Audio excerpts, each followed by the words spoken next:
क्या तुम लोगों ने कभी सोचा है कि क्या होता अगर नारुतो के पास सिर्फ आधा नहीं बल्कि पूरा 9 टेल्स होता? अगर उसके अंदर यिन कुरामा भी होता और यंग कुरामा भी, मतलब दोगुना चक्रा, दोगुनी ताकत और एक ऐसी शक्ति जिसकी बराबरी कोई नहीं कर पाता। एक ऐसा नारुतो जो बचपन से ही दुनिया का सबसे खतरनाक जिनचुरिकी बन जाता। तो क्या वह जल्दी ही हीरो बन जाता या इतनी शक्ति उसे अंधेरे रास्ते पर ले जाती? तो चलो देखते हैं एक ऐसी ऑल्टरनेट टाइमलाइन। चलो शुरू करते हैं। यह कहानी लगभग वैसी ही है जैसी आप उम्मीद करेंगे। नारुतो एक ऐसा बिना प्यार और सुरक्षा वाला इंसान है जिससे हर कोई नफरत करता है और जिसे दरकिनार कर दिया गया है, लेकिन वह अकादमी में शामिल होने का प्रयास करता है। और खैर, वह बहुत बुरा है, वह हर चीज में बुरा है। वह एक साधारण शैडो क्लोन भी नहीं बना सकता, लेकिन आश्चर्यजनक रूप से कुछ गैर कानूनी तरीकों और इरुका उमिनो की मदद से नारुतो पास होने में सफल हो जाता है और उसे टीम 7 में शामिल कर लिया जाता है। अब तक कुछ भी सच में अलग नहीं लगता है, वह भी तब तक जब तक कि लैंड ऑफ वेव्स आर्क नहीं आता। अधिकांश सीरीज के लिए कुरामा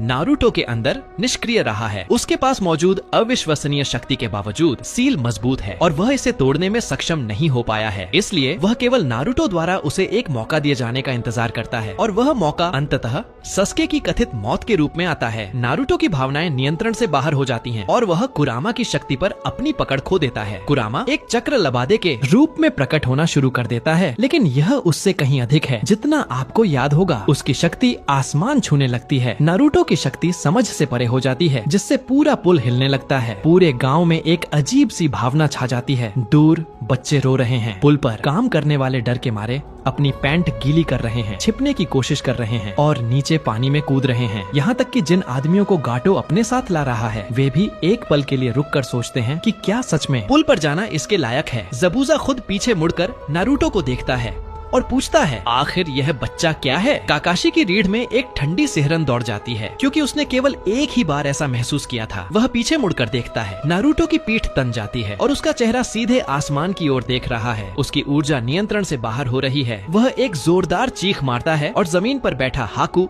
अभी भी खौफ में है। नारुतो नीचे उसकी ओर देखता है। उसकी आंखें लाल हैं, उसके दांत नुकीले हो गए हैं, उसकी आंखों के चारों ओर के निशान लोमड़ी की मूंछों की तरह और अधिक गहरे हो गए हैं। वह अब कहीं अधिक खूंखार बन चुका है। अचानक वह आगे बढ़ता है और हाकू के टुकड़े टुकड़े कर देता है। हर तरफ खून और मांस बिखर जाता है। खैर, असल में नहीं, मैं ऐसा नहीं कहूँगा। मैं यहाँ के संवेदनशील लोगों के लिए इसे बहुत ज्यादा खूनी नहीं बनाना चाहता। बस यूँ कह लीजिए कि कुरामा हाकू को मार देता है और बाकी आपकी कल्पना पर छोड़ देते हैं। नारुतो आगे बढ़ता है और एक ठंडी मुस्कान देता हुआ प्रतीत होता है। कुरामा इतनी गति के साथ जल्दी से उनके सामने प्रकट होता है जिसका मुकाबला एक जोनिन भी नहीं कर सकता। काकाशी उसे केवल अपने शेरिंगन के कारण ही देख पाता है। अपने पंजों के एक छोटे से वार से कुरामा ज़ाबूज़ा को बीच से लंबाई में चीर देता है। ये हरकत इतनी तेज होती है कि ज़ाबूज़ा खुद इसे समझ भी नहीं पाता। उसे लगेगा कि वार चूक गया जब तक कि वह गिर नहीं जाता। नारुतो पलटकर काकाशी का सामना करता है। वह गुर्राता है। उसके सिर में उस शेरिंगन की एक झलक ही अंदर के उस जानवर को क्रोध से भर देती है। एक समय था जब उस चीज का इस्तेमाल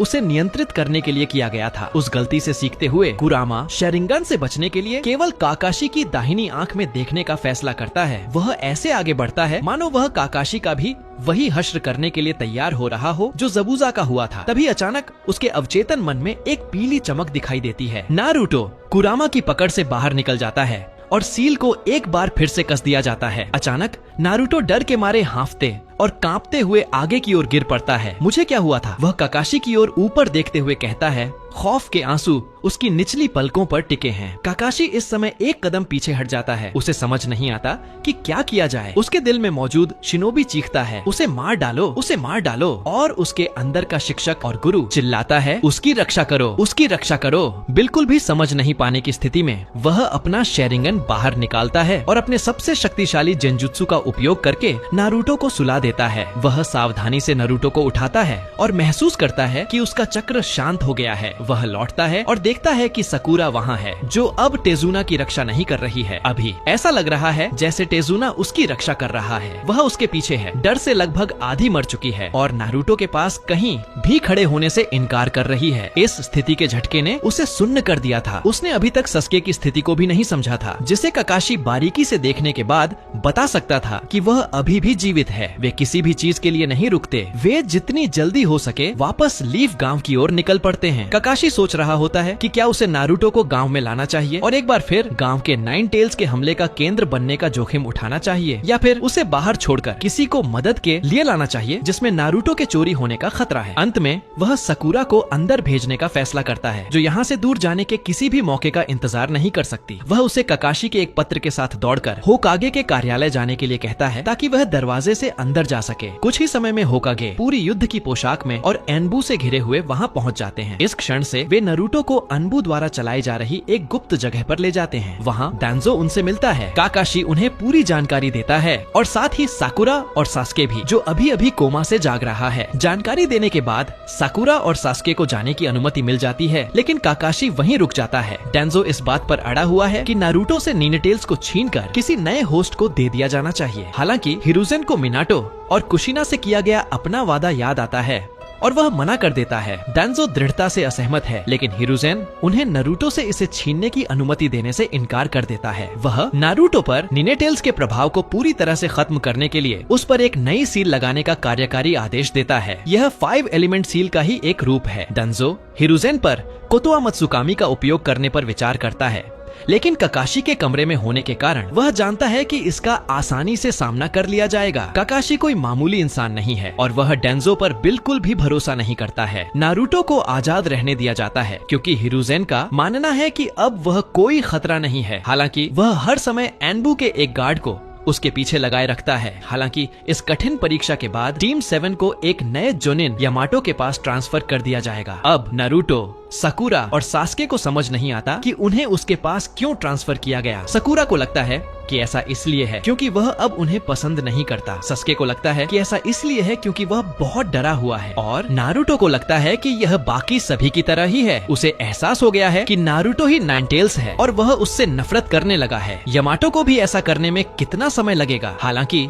वास्तव में हिरुजेन ने इसका आदेश दिया था। यह सुनने के बाद कि कुरामा ने विशेष रूप से ककाशी से आंख मिलाने से परहेज किया, उसे एहसास होता है कि टेल्ड बीस्ट ने जान लिया है कि शरिंगन कैसे काम करता है और इस प्रकार अब उसका उपयोग नहीं किया जा सकता है। उसने उन्हें यामाटो के पास ट्रांसफर कर दिया क्योंकि यामाटो वर्तमान स्थिति में दुनिया का एकमात्र ऐसा व्यक्ति है जो वर्तमान में उसी वुड स्टाइल का उपयोग कर सकता है जो पहले होकागे के पास थी। इसका मतलब है कि उसके पास हाशिरामा सेंजू जैसी ही तकनीकों का उपयोग करने की क्षमता है, जिसमें होकाग स्टाइल्स भी शामिल हैं। लेकिन ये यहीं तक सीमित नहीं है। 60 year old technique, entering society with bliss bringing hands. यार क्या शानदार जुत्सु है। अगर नाइन टेल्स का खतरा कभी वापस आता है तो यह तकनीक नारुतो को शांत करने में मदद कर सकेगी। इन सब बातों को देखते हुए टीम 7 को चुनिन एग्जाम्स में प्रवेश करने से भी प्रतिबंधित कर दिया जाएगा, जिसका अर्थ है कि रुकी 9 अब केवल रुकी 6 है। हालांकि जैसे ही चुनिन एग्जाम शुरू होते हैं यह स्पष्ट हो जाता है कि कुछ गड़बड़ है। नारुतो इस समय जिराया से मिल चुका होगा और एक बेहतर शिनोबी बनने के लिए उसके अधीन प्रशिक्षण शुरू कर चुका होगा। जिराया उस 5 एलिमेंट सील पर सवाल उठाएगा जो अब नारुतो के पास है, लेकिन नारुतो उससे इसे न हटाने की भीख मांगेगा वरना वह दानव बाहर आ सकता है। जिराया जानता है कि इसका क्या मतलब है, लेकिन उसे लगता है कि नारुतो कुछ ज्यादा ही नाटक कर रहा है। नारुतो इसे नियंत्रित करना सीख सकता है। हालांकि यह जानने पर कि थर्ड होकागे ने ही हाल ही में उस पर यह सील लगाई है,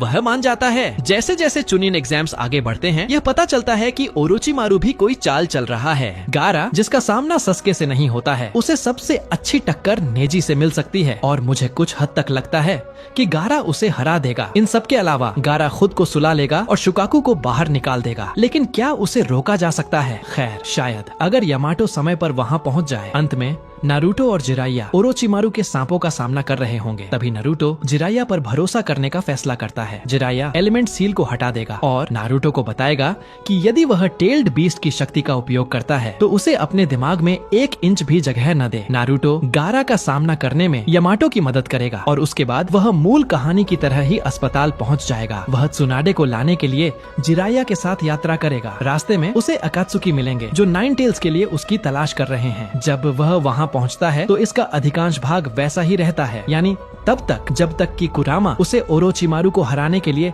अपना चक्र लेने के लिए नहीं कहता। आमतौर पर कुरामा को मना कर दिया जाता, लेकिन यहाँ उसकी शक्ति और प्रभाव पहले से कहीं अधिक है। यदि नारुतो जरूरत के समय में कुरामा की शक्ति के आगे झुक जाता है, जो कि कबूतो द्वारा उसके दिल की मांसपेशियों को काटे जाने के क्षण में संभव है, तो कुरामा पूरी तरह से नियंत्रण कर सकता है। और अगर वह नियंत्रण कर लेता है तो खैर, उस पिंजरे की कल्पना करें जिसमें हम कुरामा को देखते हैं और नारुतो बाहर खड़ा होकर कुरामा से बात कर रहा होता है। खैर, इसे उल्टा कर दें। अब नारुतो पिंजरे में है और कुरामा बाहर है। आप जानते हैं यहाँ क्या होता है? कुरामा नारुतो के शरीर को अचानक कुरामा सेज मोड में जाने के लिए मजबूर करता है और इसके साथ ही मेरी कसम ओरोचिमारू मारा जाता है, कबूतो मारा जाता है। वे इतनी बुरी तरह से मारे जाते हैं कि इम्प्योर वर्ल्ड रेइनकार्नेशन जुत्सु भी उन्हें वापस जिंदा नहीं कर पाएगा। यह एक अतिशयोक्ति है, लेकिन साथ ही यह सच भी है, क्योंकि अकात्सुकी इम्प्योर वर्ल्ड रेइनकार्नेशन जुत्सु का उपयोग करना नहीं सीख पाएंगे, क्योंकि उन्हें सिखाने के लिए कबूतो जिंदा ही नहीं होगा। कुरामा नारुतो के शरीर पर कब्जा कर लेगा। कुरामा किसी भी समय नारुतो के शरीर से बचकर निकल सकता है, लेकिन एक पल के लिए आइए एक कल्पना करते हैं। क्या होगा अगर कुरामा इतना चतुर हो कि उसे एहसास हो जाए कि अगर उसके पास एक जिंचुरिकी का शरीर है तो वह बहुत आसानी से छिप सकता है। ओह हाँ, क्या यह मजेदार नहीं होगा? कुरामा सुनादे और जिराया को भी मार देता है और वह हारने का नाटक करते हुए वापस लीफ गांव लौटता है। उसे पूछताछ के लिए ले जाया जाता है, जहां वह एक अच्छा नाटक करता है। रोते हुए उन्हें बताता है कि जिराया मारा गया और बाकी सब भी मारे गए। उन्हें ओरोचिमारू और कबूतो ने मार डाला। मैं यह भी मानकर चलूंगा कि कुरामा ने लाशों को ठिकाने लगा दिया होगा। यहाँ से वह खुद को आजाद करने के लिए सही समय की तलाश शुरू कर देता है। उसे एहसास होता है कि उचिहा खत्म हो चुके हैं, उनके बिना उसे कोई नहीं रोक सकता। सस्के, काकाशी और यामाटो के अलावा कोई नहीं। नारुतो ने कभी न कभी यामाटो को वुड रिलीज का उपयोग करते हुए देखा होगा और कुरामा जानता होगा कि यह क्या करता है, इसलिए वह सबसे पहले यामाटो के पास जाएगा, क्योंकि वह पास में ही है और नारुतो का प्रभारी जोनिन है। वह सबसे बड़ा खतरा होगा, इसीलिए वह यामाटो को ढूंढेगा और सही पल का इंतजार करेगा। वह परेशान होने का नाटक करेगा। वह ऐसा व्यवहार करेगा जैसे वह मिशन से दुखी है, जैसे उसे अकेले अपने जोनिन से बात करने की जरूरत है। और जैसे ही वे अकेले होते हैं, उसके पंजे बाहर आ जाते हैं। थॉमस पेन ने एक बार लिखा था, लोमड़ी की चालाकी भेड़िए की हिंसा जितनी ही जानलेवा होती है। यह कुछ ऐसा ही है। याद रखें कि लोमड़ी एक चालाक प्राणी है। जापानी पौराणिक कथाओं में इसे केवल तनुकी द्वारा चुनौती दी जाती है, जो इस बात का स्पष्टीकरण है कि कुरामा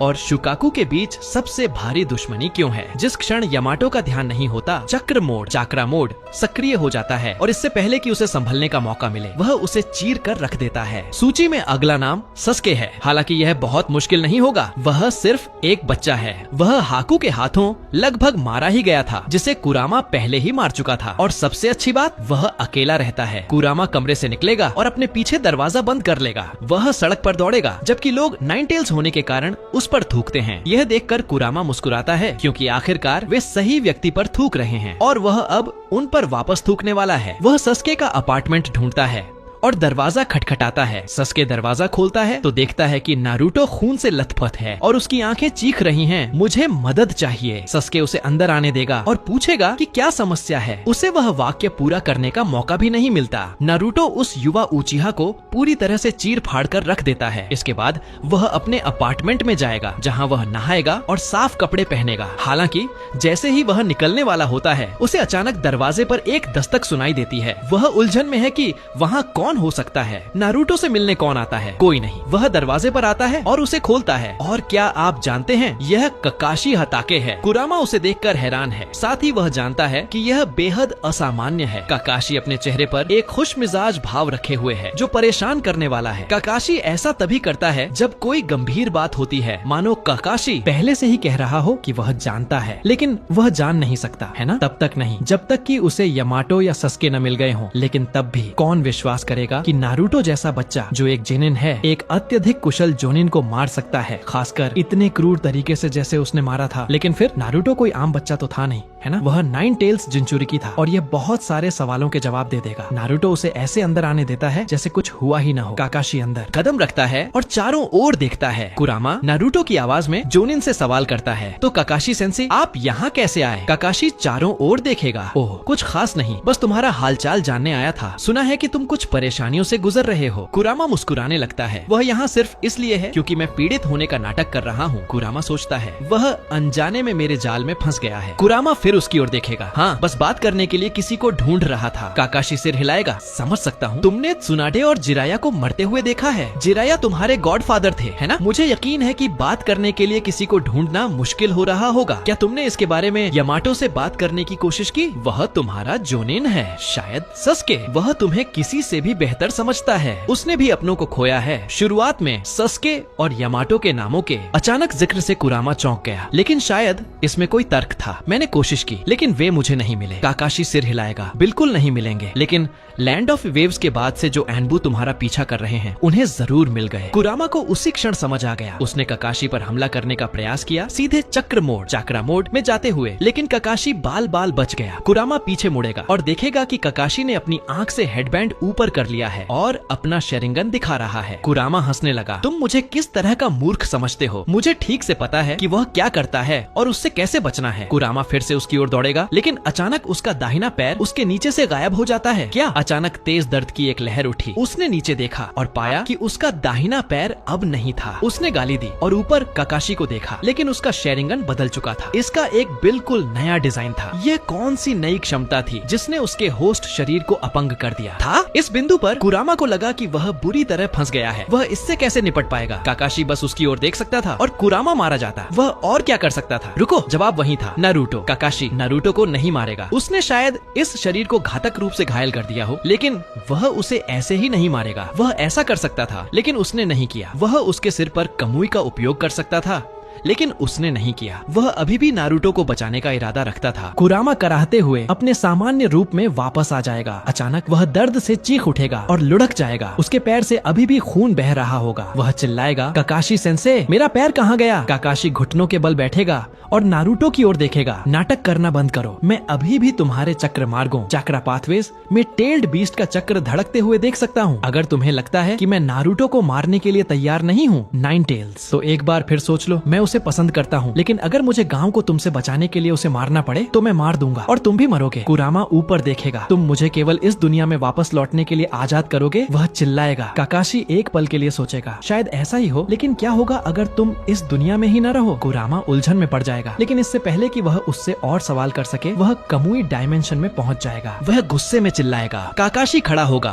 फर्श पर पड़े खून को देखते हुए। वास्तव में यही सबसे अच्छा था। डेंजो चाहेगा कि नारुतो से टेल्ड बीस्ट को छीन लिया जाए, जो दुखद था, लेकिन राष्ट्रीय सुरक्षा दांव पर थी। काकाशी नारुतो को बचाने की पूरी कोशिश करेगा, लेकिन अब सब कुछ डेंजो के हाथों में था। काकाशी वापस डेंजो के पास जाएगा और घोषणा करेगा कि उसने नाइन टेल्स को पकड़ लिया है। डेंजो उससे बच्चे को पेश करने के लिए कहेगा और काकाशी अपने कमुई का उपयोग करेगा, लेकिन उसे हैरानी होगी कि नारुतो बाहर नहीं आया। डेंजो गुस्से में लग रहा था और काकाशी उलझन में था। वह कहाँ है काकाशी? डेंजो पूछेगा और काकाशी मुस्कुराएगा और अपने सिर के पिछले हिस्से को खुजलाएगा। कोई अंदाजा नहीं, कहीं और। कुरामा जागेगा और देखेगा कि एक आदमी उसके सामने बैठा है, एक नारंगी सर्पिल मास्क पहने हुए आदमी। मैं कहाँ हूँ? तुम कौन हो? वह पूछेगा। वह आदमी हंसेगा। क्या तुमने मुझे नहीं पहचाना? कुरामा चौंक जाएगा। मदारा उचिहा। वह जल्दी से उससे अपनी नजरें हटा लेगा। टोबी खड़ा होगा। ऐसा लगता है कि तुमने मेरे साथ अपनी पिछली मुलाकातों से सीख ली है। तुम्हें यह भी ध्यान रखना चाहिए कि तुम्हारे पास मुझे हराने का कोई तरीका नहीं है। हार मान लो। कुरामा 1 मिनट के लिए वहाँ बैठेगा और अचानक वह नारुतो के शरीर से बाहर निकल जाएगा। टोबी का सामना करने के लिए उसे पूरी तरह से छोड़ देगा। हालांकि वह पाएगा कि उसके हमले उस प्राणी के शरीर के आर पार हो गए। अचानक टोबी गायब हो जाएगा और कुरामा के सामने फिर से प्रकट होकर सीधे उसकी आंखों में घूरेगा। तुम एक बहुत बड़े निशाने हो, नाइन टेल्स। वह उस रेशम जैसी मधुर इंग्लिश डब मडारा वाली आवाज में कहेगा। नील कैप्लन सच में कितने शानदार वॉयस एक्टर हैं। कुरामा इसका विरोध करेगा, लेकिन खुद को जेंजुत्सु के अधीन पाएगा। और अकात्सुकी उसके साथ क्या करता है? जाहिर है उसे गेटो स्टैच्यू को खिला देगा। दुख की बात है कि इससे नारुतो की मौत हो जाती है। नारुतो को पूरी तरह से नाइन टेल्स देना एक अच्छा विचार नहीं है, क्योंकि जब वह इतनी कम उम्र में नियंत्रण खो देता है तो वह पूरी तरह से नियंत्रण खो देता है। और कुरामा भागने और अपनी मर्जी का करने के लिए स्वतंत्र है। लेकिन इस वीडियो को खत्म करने से पहले आइए एक नजर डालते हैं कि चीजें कैसे बदलेंगी। ठीक है, यह अभी भी सर्च फॉर त्सुनाडे आर्क के दौरान की बात है, इसलिए जाहिर है कि त्सुनाडे होकागे नहीं बनती है, वह डांजो बनेगा। सस्के रिकवरी आर्क कभी नहीं होता, क्योंकि सस्के मर चुका है और ओरोचिमारू और कबूटो भी। इससे साउंड 4 के पास काम करने या गांव से किसी को छीनने के लिए कोई नहीं बचता। कोई भी सस्के की तलाश नहीं कर रहा होगा, क्योंकि जैसा कि मैंने पहले कहा था, वह पूरी तरह से मर चुका है। चूंकि ऐसा हो चुका है, 2.5 साल का टाइम स्किप काफी खाली रहता है, क्योंकि अभी कोई भी ट्रेनिंग नहीं कर रहा है। मेरा मतलब है शायद सकुरा, लेकिन कुल मिलाकर उसका करियर शायद खत्म हो चुका है और वह जीवन भर के लिए आहत हो गई है। कज़ेकेज रेस्क्यू मिशन होता है, लेकिन यह एक बहुत बड़ा फ्लॉप है, क्योंकि सकुरा ससोरी को मारने में चियो की मदद करने करने के लिए वहाँ नहीं है और नारुतो डेइदरा को गारा के शरीर के साथ भागने से रोकने के लिए वहाँ नहीं है। टेंची ब्रिज रिकॉन मिशन कभी नहीं होता है क्योंकि उस पूरी मुठभेड़ से केवल सकुरा और साई ही जीवित बचे हैं और दोनों में से किसी के पास ऐसा करने की कोई प्रेरणा नहीं है। अकात्सुकी दमन मिशन होगा और मानो या न मानो यह अभी भी बिल्कुल वैसा ही होता है क्योंकि ककाशी नारुतो की मदद के बिना ककुजू को मार सकता था। किसी और की बातों में मत आना। जिराया द गलंट की कहानी कभी नहीं होती है क्योंकि पेन के उस तक पहुंचने से पहले ही वह मर गया था। भाइयों के बीच कोई नियति की लड़ाई भी नहीं होती है क्योंकि इटाची केवल अपनी बीमारी से अकेले ही मर जाता है। पेन किसी को मारने के लिए कोनोहा पर कभी हमला नहीं करता क्योंकि 9 टेल्स वहाँ है ही नहीं। इनमें से कुछ भी असल में नहीं होता है। अब उन्हें केवल 8 टेल्स की आवश्यकता है और वह इतना मुश्किल नहीं होगा। 5 के समिट होने का कभी समय ही नहीं मिलता। इससे पहले कि कोई अपनी सेनाओं को केंद्रित करना भी शुरू कर सके 10 टेल्स पुनर्जीवित हो जाता है। 5 नेशंस अस्त व्यस्त हैं, तालमेल बिठाने में असमर्थ हैं। पेन ने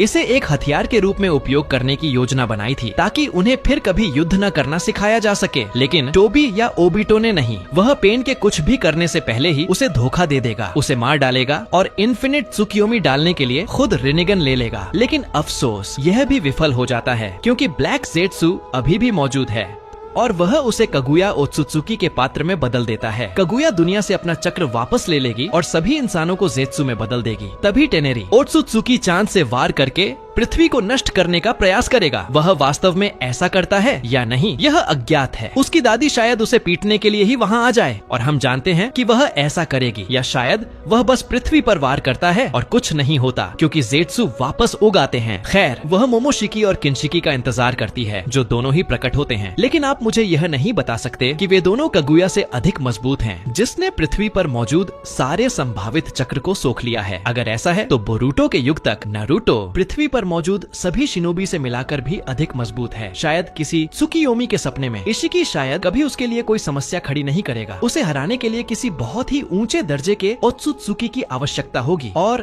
दृश्य समाप्त। यह अंत है। दोस्तों, अगर आपको ये वीडियो पसंद आया हो तो नीचे हाइप बटन दबाना मत भूलो। वीडियो को लाइक और शेयर करना बिल्कुल मत भूलिएगा। और हाँ, बीच बीच में आप लोग कमेंट में अपनी व्हाट इफ स्टोरीज जरूर सजेस्ट करना ताकि हम अगले एपिसोड में आपकी पसंद की कहानी लेकर आएं। आने वाला वीडियो मिस न हो, इसके लिए चैनल को सब्सक्राइब जरूर करें। आपका प्यार और सपोर्ट ही हमें और भी रोमांचक कहानियां लाने की ताकत देता है। यहीं पर इस वीडियो को खत्म करते हैं। मिलते हैं अगले वीडियो में।